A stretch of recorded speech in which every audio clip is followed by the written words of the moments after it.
Okay, today we're gonna put together the rear end on a Model T Ford. We're gonna do a little bit of cheating on this. I've already started before I even thought about doing the video, and I've assembled the axles into the center section.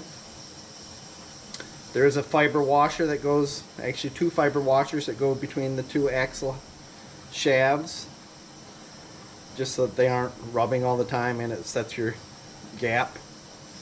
Right now I'm to the point that I'm going to actually put the bolts into the ring gear, and since I don't feel like wiring all the bolts together, I'm going to cheat and use Loctite. I have cleaned my bolts and cleaned my ring gear up so that they are not greasy and oily. Purists are going to tell you that they get wired together, which, I mean, I get it.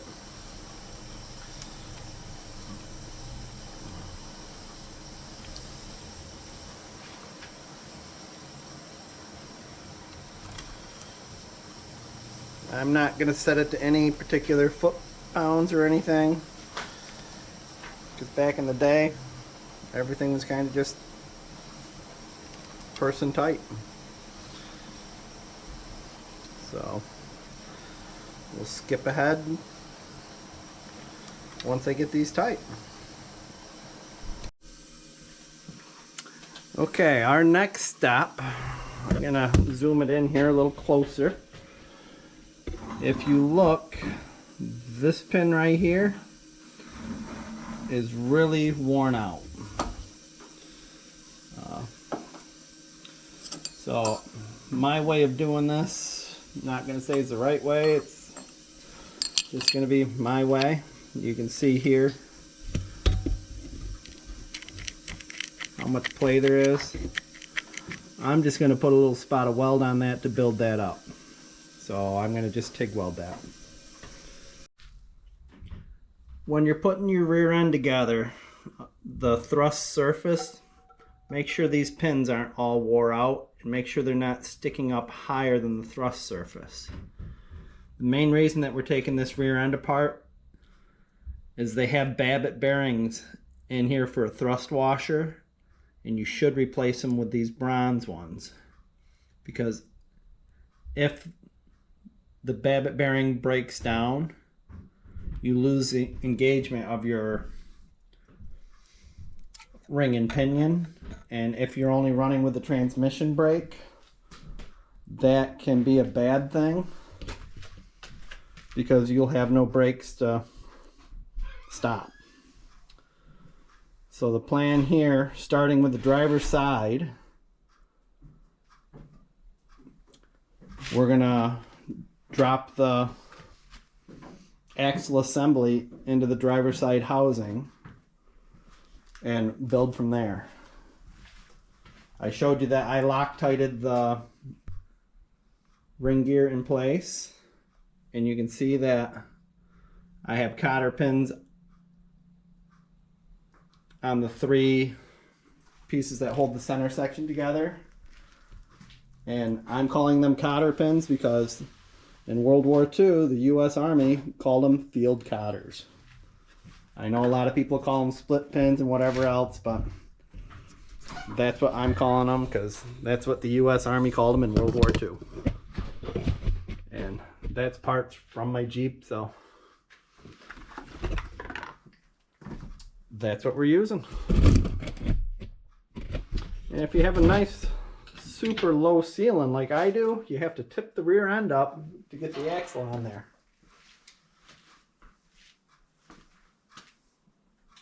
I use John Deere cornhead grease. It's a super light grease. It actually almost turns to an oil with just the temperature of your fingers touching it. And I've got it on both sides of the thrust surface, and I've lubed up my bearing.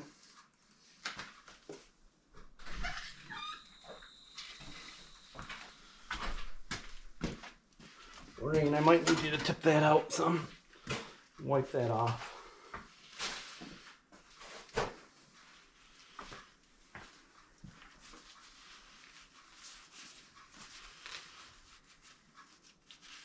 Just grab the bottom and kind of go to the threading machine with it. More.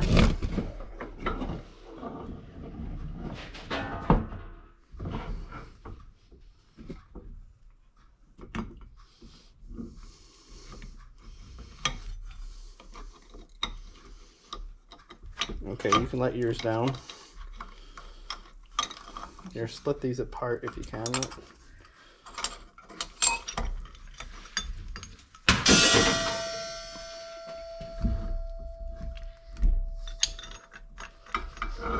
Can you line that up?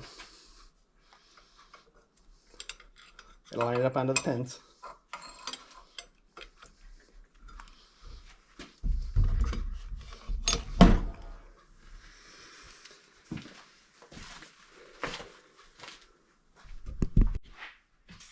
Well, we're back.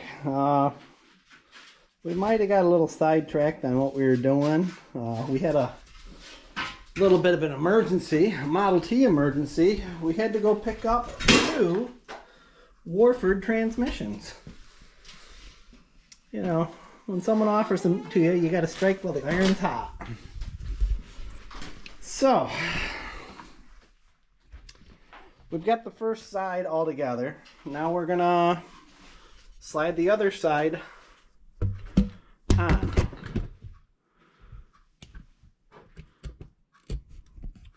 We have our thrust washer in place.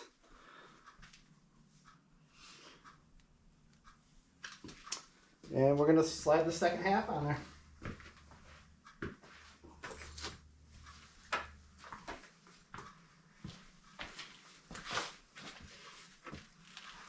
Lift up on that.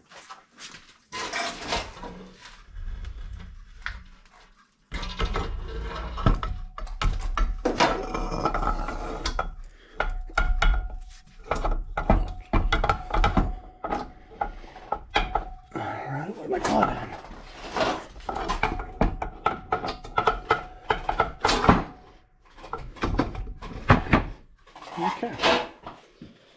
Let her tip down.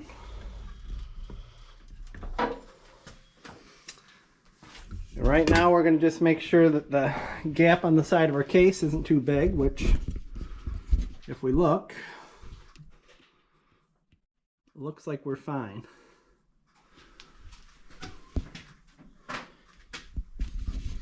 So we're going to separate it and put our gasket in.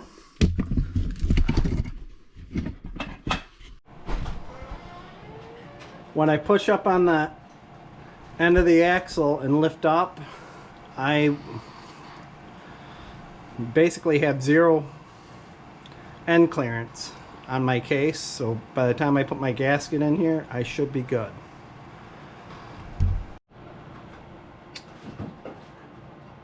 I've got the gasket installed. I put everyone's favorite RTV on the top of the gasket.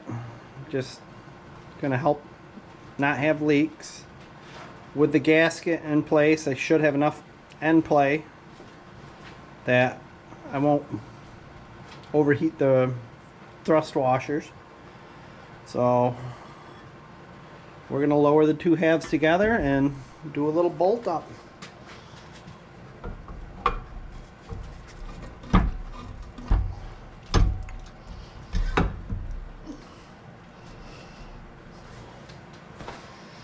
Should be pretty straightforward.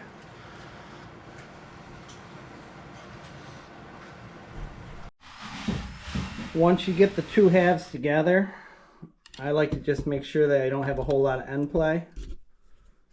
You should have a little bit, and then make sure everything spins, which this one feels fine. And the next thing I'm going to do is put the axle bearings in and wheel seals, and that's about it. Granite, it might have been. The end bearings are installed. I got to put the bearing cap on. I just drove new bushings here for the spring shackles. And now that we have the new Warford sitting there, we're going to have to shorten up the drive shaft to make that fit the car. Which basically it's going to be, we cut down, probably won't be this drive shaft, it'll probably be this other one that is in worse shape. And turn that into, well, it'll be a 12-inch shorter than stock. And Maureen is cleaning up the wheels so that we can have wheels on this at some point. And it does have some sort of fancy pinstriping that we can see right in here. I don't know if you can see it on the video or not. But there was a red or orange pinstripe going down the black wheels. Right there you can kind of see the red, which is kind of neat. You can see it on the center of a bunch of them. I don't know if we're going to get into doing that. That's going to be a Maureen issue if it is. Talk to you later. Bye.